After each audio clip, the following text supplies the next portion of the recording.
Shalom, saudara-saudara yang terkasih. Hari ini saya membahas tentang kekhawatiran. Bagaimana kita harus menyikapinya dan mengatasinya. Sebelum kita membahasnya, silakan saudara-saudara subscribe, like, share, dan bunyikan loncengnya untuk mendukung kemajuan channel pelayanan ini. Saudara-saudara yang terkasih, saya mau mulai dengan quotes yang menurut saya sangat bagus, sangat penting. Mati dengan kekhawatiranmu atau menang berjalan bersama dengan Tuhan. Nah, saat virus corona sudah menelan banyak korban saat ini di seluruh belahan bumi, kekhawatiran, kecemasan, ketakutan, kepanikan mulai timbul. Bahkan di kalangan orang percaya sekalipun, baik yang tua maupun yang muda, baik yang kaya maupun yang miskin, hamba Tuhan gereja besar maupun gereja kecil, para pekerja, pelaku usaha, pegawai negeri, semua diliputi kekhawatiran. Bagaimana nasib usahaku? Kapan aku bisa bekerja lagi? Mungkin yang masih studi bertanya-tanya, kapan bisa ke sekolah lagi? Kapan bisa ke kampus lagi? Dan sebagainya. Nah, sementara di kalangan pelayan hamba Tuhan mulai bertanya-tanya, kalau ini berlangsung cukup lama, bagaimana nasib gerejaku? Bagaimana dengan jemaatku? Anjuran pemerintah untuk tetap di rumah, bekerja dari rumah, beraktivitas dari rumah, itu membawa dampak yang sangat luar biasa.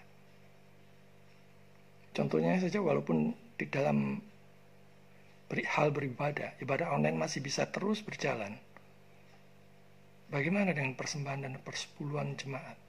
Ini adalah pertanyaan yang sering saya dengar dari beberapa hamba Tuhan.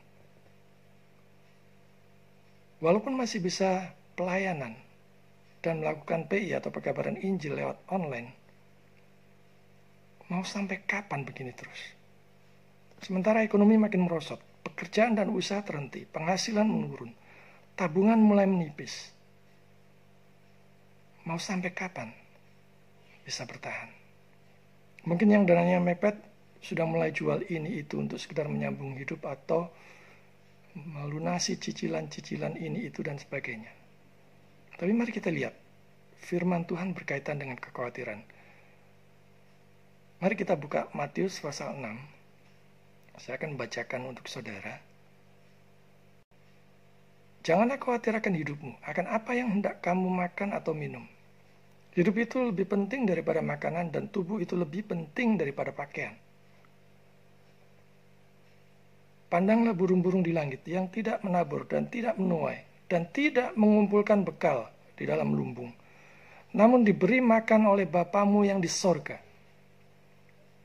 Bukankah kamu jauh melebihi burung-burung itu?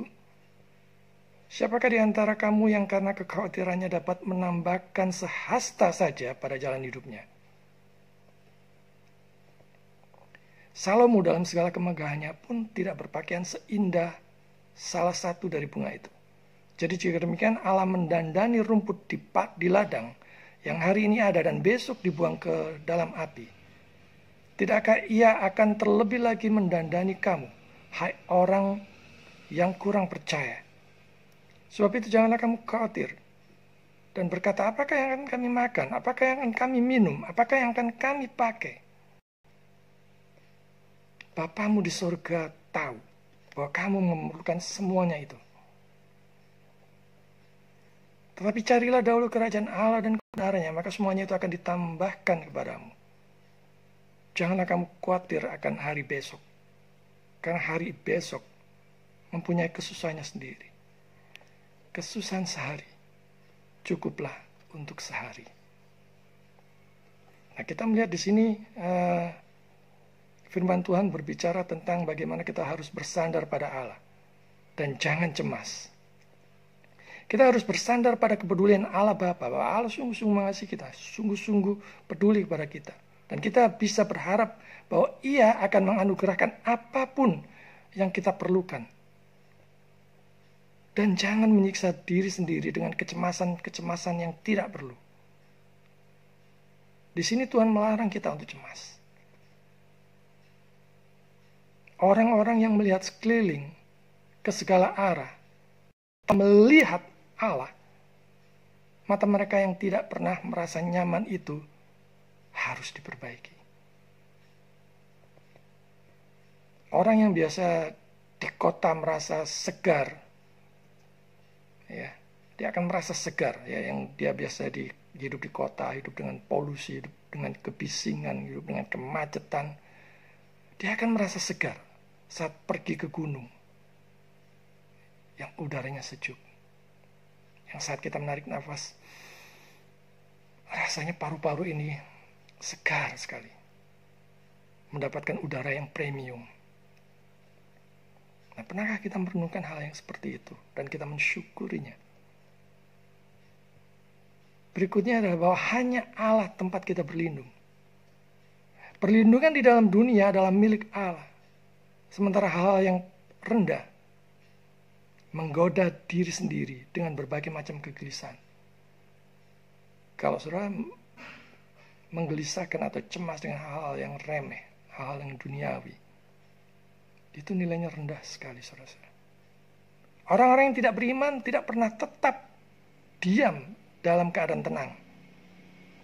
Karena mereka membayangkan bahwa Allah dalam bayangan mereka seolah-olah tertidur atau tidak ada kerjaan di surga, atau menganggap ia tidak bertanggung jawab atas urusan manusia. Dan menurut saya ini adalah pelecehan terhadap Allah, pelecehan terhadap Tuhan.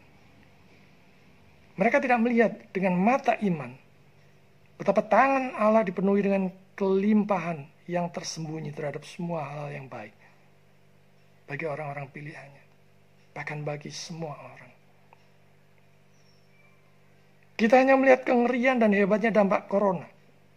Kita mungkin lupa bahwa masih ada Tuhan yang sudah menebus dan terus memelihara kita. Dan kita bisa berharap hanya kepada Dia. Mari kita mengharapkan makanan dan segala kebutuhan kita dengan ketenangan dan kesabaran. Karena Bapa Surgawi tahu bahwa kita membutuhkan hal-hal itu. Bahkan sungguh-sungguh membutuhkan hal-hal itu di tengah-tengah dampak krisis yang serba sulit saat ini. Semua orang yang begitu cemas tentang makanan tidak lagi memberikan kehormatan seperti yang dilakukan oleh orang-orang yang tidak percaya atau orang-orang yang tidak mengenal Tuhan kepada kebaikan dan pemeliharaan rahasia Allah Bapa Surgawi. Jangan turuti nafsu kedagingan kita. Hasrat kedagingan yang melampaui batas tidak akan pernah puas tanpa ibaratnya membuat 100 revolusi surga dan di bumi. Dia akan terus mencari, dia akan terus meraih, dia akan terus mengalahkan sampai dia puas. Sebenarnya faktanya tidak akan pernah puas. Seseorang yang haus kuasa selalu akan menimbulkan korban. Mereka tidak meninggalkan ruang untuk pemeliharaan Allah. Ini adalah teguran dari rasa ingin tahu yang berlebihan, yang membawa terus hati yang gelisah, yang tanpa arah, yang tanpa tujuan. Tuhan sudah menasihatkan. Bagaimana mungkin Allah bagaimana mungkin Allah tidak memberi makanan mereka yang telah Ia pilih sendiri sebagai pewaris kerajaannya? Ini tidak masuk akal, saudara-saudara, kalau kita renungkan dengan mendalam. Dan dengan tegas Dia menyebut umatnya sendiri adalah kawanan kecil.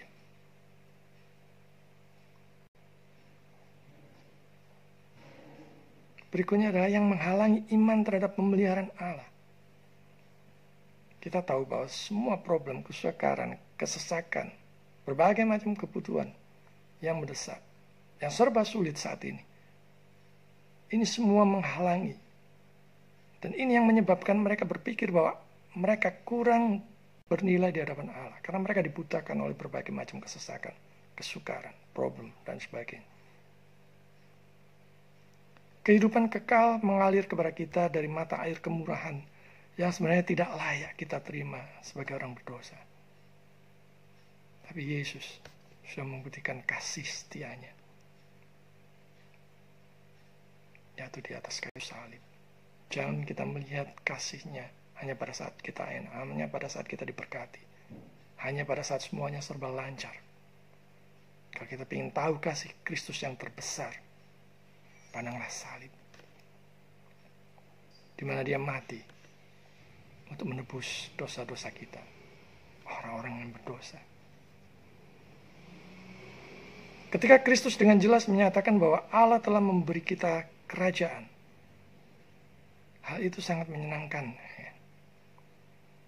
Dan itu sangat nyata, bahwa itu tidak diperoleh dari jasa atau pekerjaan perbuatan baik apapun dari kita sebagai orang berdosa. Kapanpun Tuhan mengangkat pikiran kita dengan harapan akan kehidupan yang kekal, marilah kita ingat dan senantiasa bersyukur bahwa kita tidak memiliki alasan untuk takut akan makanan sehari-hari, minuman, pakaian, dan sebagainya. Jangan khawatir tentang hari esok. Saya tahu memang tidak mudah, khususnya saat kita benar-benar terdesak oleh kebutuhan di saat kita tidak punya apa-apa. Khususnya pada saat ini, di mana semua orang kesulitan. Tapi ingat, Tuhan melihat semuanya dengan jelas. Tuhan tahu pergumulan kita, Tuhan tahu problem kita, Tuhan tahu kesulitan kita, kesukaran kita. Lebih baik kita bersyukur dan berusaha keras dengan bersandar kepada Tuhan, ketimbang menggerutu, berkeluh kesah, ataupun melontarkan sumpah serapah yang tidak menghasilkan apa-apa. Mazmur 9 ayat 2 katakan, aku mau bersyukur kepada Tuhan dengan segenap hatiku. Aku mau menceritakan segala perbuatanmu yang ajaib.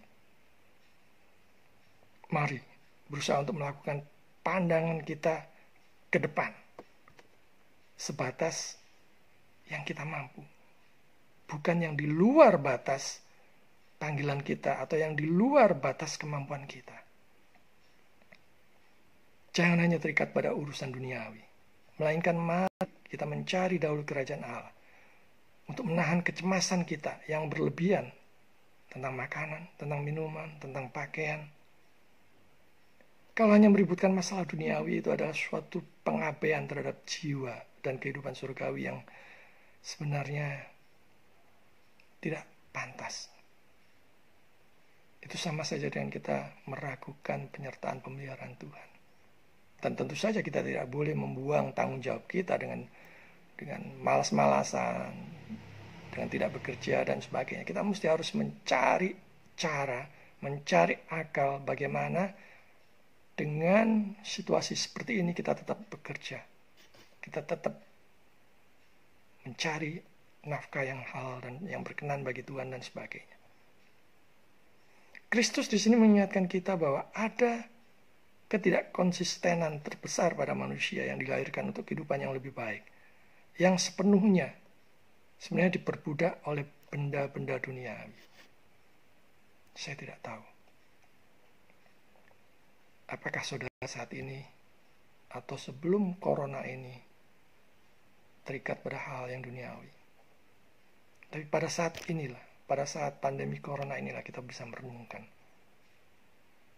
Kita terikat pada hal yang duniawi yang fana, ataukah kepada yang bernilai kekekalan, ataukah kepada Yesusnya sendiri. Di situ dikatakan menomorsatukan kerajaan Allah. Barang siapa yang menomorsatukan kerajaan Allah tidak akan cemas terhadap makanan, dan terus berjuang menahan setiap kelemahan dan kecerobohan kedagingan kita. Kita tahu bahwa kerajaan Allah terdiri atas kebenaran. Roma 14 ayat 17 mengatakan, yaitu dalam pembaharuan kehidupan rohani. Semua hal lain akan ditambahkan, di situ firman Tuhan katakan. Ini berarti bahwa hal-hal yang berhubungan dengan kehidupan yang sekarang, ini sifatnya hanya sementara, hanya sebagai pelengkap. Dan harus diperhitungkan jauh lebih rendah daripada kerajaan Allah, yang nilainya kekekalan. Arahkan hidup kita pada hal yang bernilai kekekalan, dan teruslah bekerja dengan keras, dengan giat, dengan sukacita, baik di dalam pekerjaan maupun dalam melayani, bagi kemuliaan Tuhan. tetap sukacita, tetap bersyukur. Jangan bersungut-sungut dan giat semangat bagi Tuhan dalam bekerja, dalam melayani. Apapun yang kita hadapi, Tuhan memelihara. Tuhan selalu menolong. Dan Tuhan akan mencukupkan kebutuhan kita. Mari, tetaplah tinggal di dalam Yesus. Tuhan memberkati.